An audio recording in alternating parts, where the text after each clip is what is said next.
I want to share something with you today that could completely transform how you think about losing weight and burning fat. Most people believe they know what it takes to shed those extra pounds.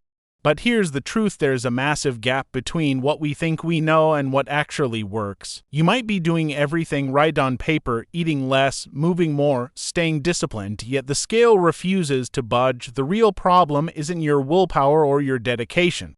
The real problem is that your body hasn't made the switch. You're still running on the wrong fuel source, and until you fix that, you'll be stuck in this frustrating cycle forever. What I'm about to reveal are 7 surprising strategies that will not only help you burn fat faster, but will fundamentally change how your body produces and uses energy.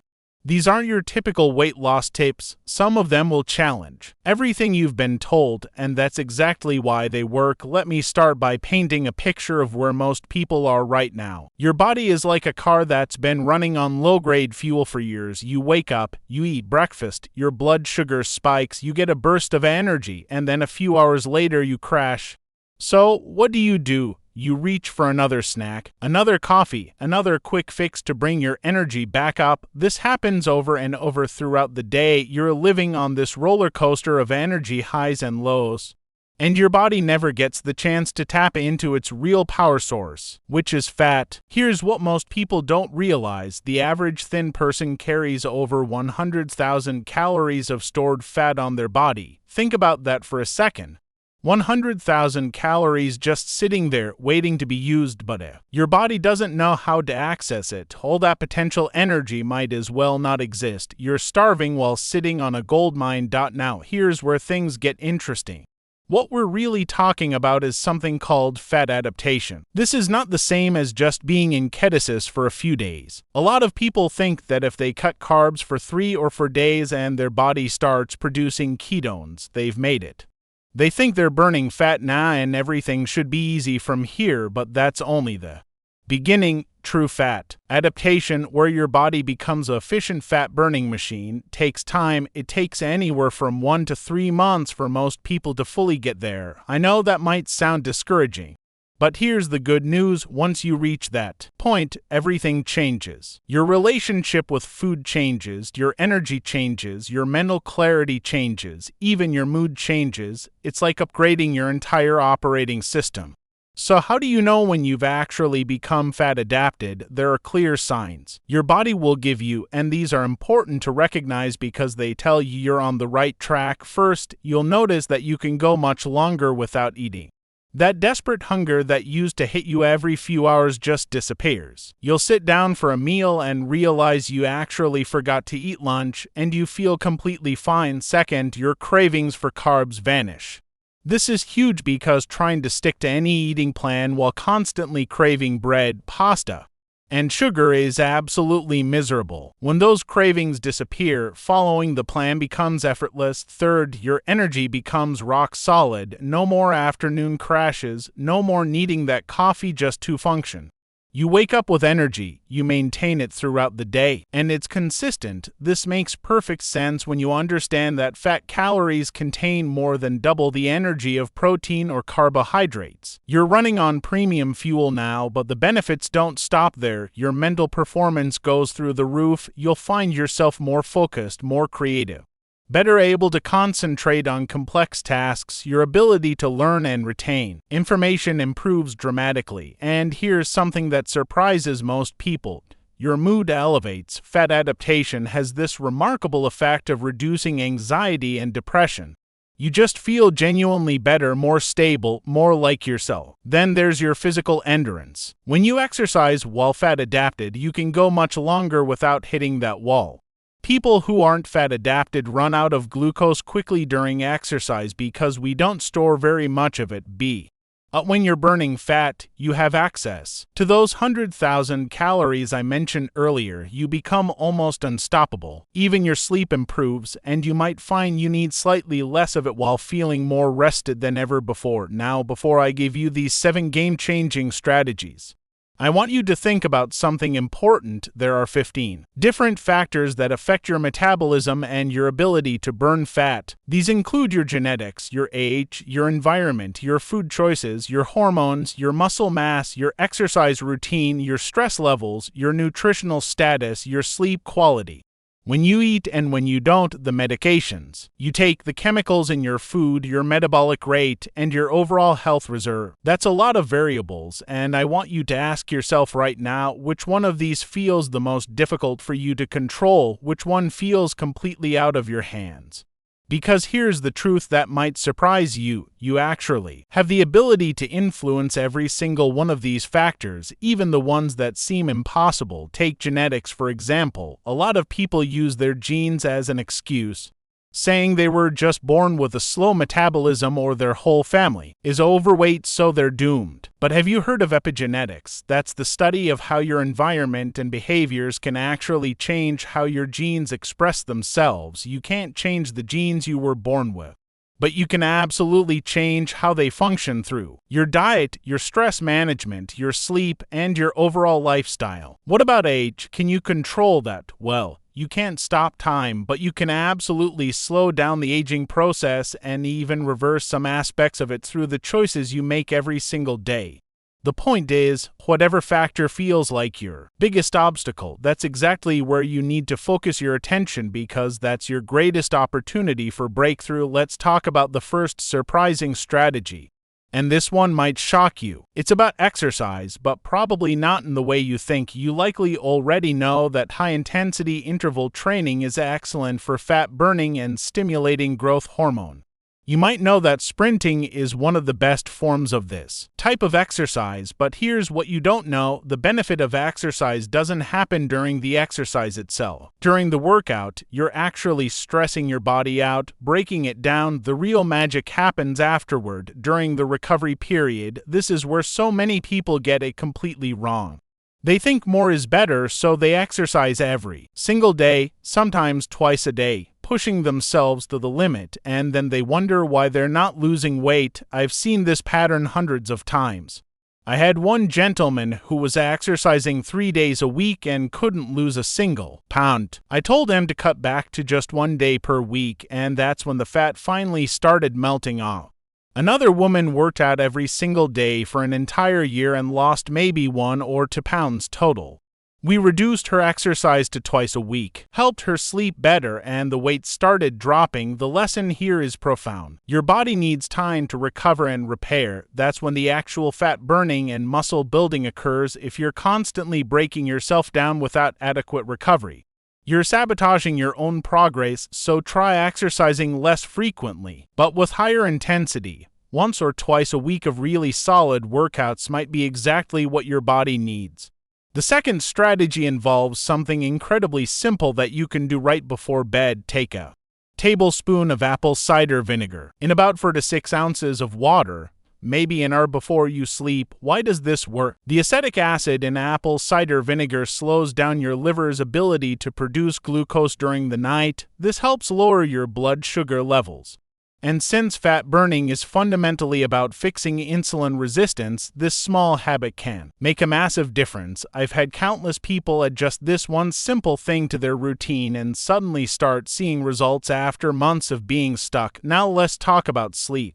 Which brings us to the third strategy. You probably know sleep is important, and you might have heard me talk about taking vitamin D3 with Keto and B1 before bed to help reset your circadian rhythm.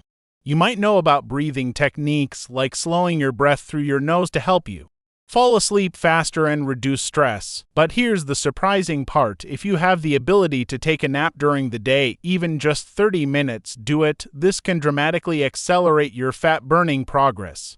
Your sleep doesn't have to happen all at once in one continuous block. If you can split it up and grab a nap when you're tired, that additional rest can be the missing piece that finally unlocks your results.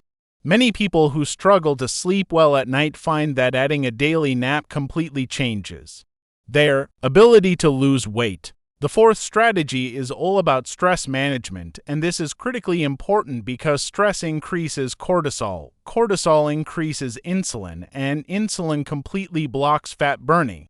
You might know that long walks in nature help reduce stress by getting you out of your head. You might know that B vitamins, especially B1, can help with nervous tension and anxiety. You might even know that exposure to infrared light from the sunrise, sunset, or even a fireplace increases melatonin, which is a powerful antioxidant that helps you sleep and lowers stress. But here's the tip you probably haven't heard: physical work around your house or yard is far more effective at reducing stress than structured exercise. This might seem counterintuitive, but there's something about fixing things, building things, cleaning, organizing, or working with your hands that pulls your mind completely out of problem-solving mode. It shifts your focus from the abstract worries swirling in your head to the concrete task right in front of you. If you have to choose between going to the gym or spending an hour working in your garden or garage, choose the physical work. Your stress levels will thank you, and so will your waistline. Here's the fifth strategy, and this one is absolutely crucial. You need to stay extremely consistent with your low-carb approach. Every week I talk to people who started off with incredible results but then hit a wall and can't figure out why. Almost always, it comes down to this: they don't realize that just a little bit of carbohydrate, just one small cheat here and there, can completely derail their progress. Your body is incredibly sensitive to this, especially when you're trying to maintain fat adaptation. There's a test called A1C that measures your average blood sugar over 3 months. This is brilliant because you can check your blood sugar on any given day and it might look fine, but the A1C reveals the whole truth. It shows whether you've been cheating, even just a little bit. Over the past several months, being truly consistent means not giving in to even small amounts of carbs on a regular basis. If you're allowing yourself frequent little treats or exceptions, that could be the exact reason you're stuck. The sixth strategy involves a nuanced understanding of how to use fat in your diet, and this trips up so many people. When you're first starting intermittent fasting and transitioning to a fat-adapted state, I actually recommend eating more fat, especially at the end of your meals. Now, will eating more fat help you lose weight faster? No, not directly, because your body will burn that dietary fat for energy instead of burning your stored body fat. But here's why it's important. Eating more fat in the beginning helps you fast longer. It helps you go extended periods without eating, which is when the real transformation happens. Fasting isn't just about reducing calories, it's about giving your insulin levels a chance to drop and stay low, which allows your cells to become more sensitive to insulin again. This is how you fix insulin resistance at the root level. So in the beginning, add that extra fat to make fasting easier and more sustainable. But here's where it gets interesting. Once you've become fat adapted, once you can easily go long periods without eating, once your cravings are gone and your energy is stable, that's when you start reducing your dietary fat intake.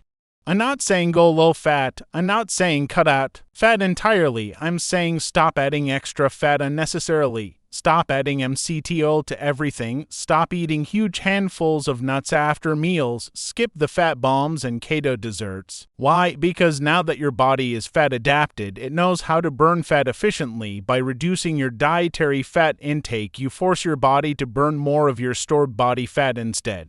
This is when the real weight loss accelerates. Then, once you reach your goal weight, you can add more fat back in to maintain your weight.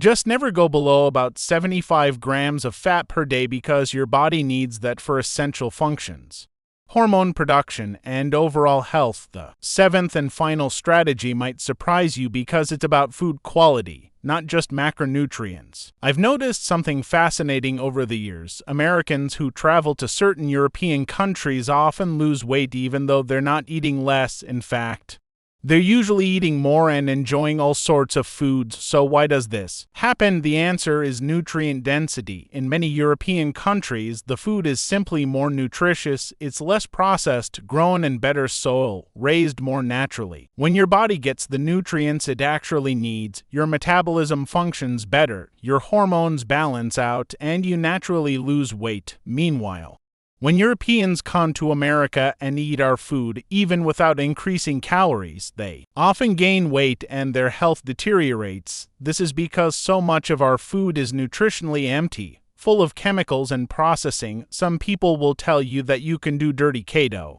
That it doesn't matter what quality of food you eat as long as you hit your macronutrient ratios. That advice is missing the point entirely. The quality of your food matters tremendously. Choosing nutrient-dense, high-quality versions of keto foods, organic vegetables, grass-fed meats, wild-caught fish, properly sourced fats, this makes a real difference in your results. Your body isn't just a calculator counting calories and macros, it's a complex biological system that needs real nutrition to function optimally. Give it the building blocks it needs, and it will reward you with better health, faster fat loss, and sustained energy. So there you have it. 7 surprising strategies that can dramatically speed up your journey to becoming fat adapted and burning fat consistently. Exercise less but recover more. Use apple cider vinegar before bed. Add naps to boost your sleep quality. Choose physical work over structured exercise for stress relief. Stay absolutely consistent with your carb intake. Adjust your fat consumption based on where you are in your journey, and prioritize nutrient-dense, high-quality foods. These aren't complicated strategies, but they're powerful because they address the real mechanisms behind fat adaptation. Now I want you to think about which of these strategies resonates most with you. Which one could you implement immediately? Which one represents your biggest opportunity for breakthrough? Focus on that area and watch what happens. Your body wants to burn fat efficiently. You just need to give it the right conditions to make that switch.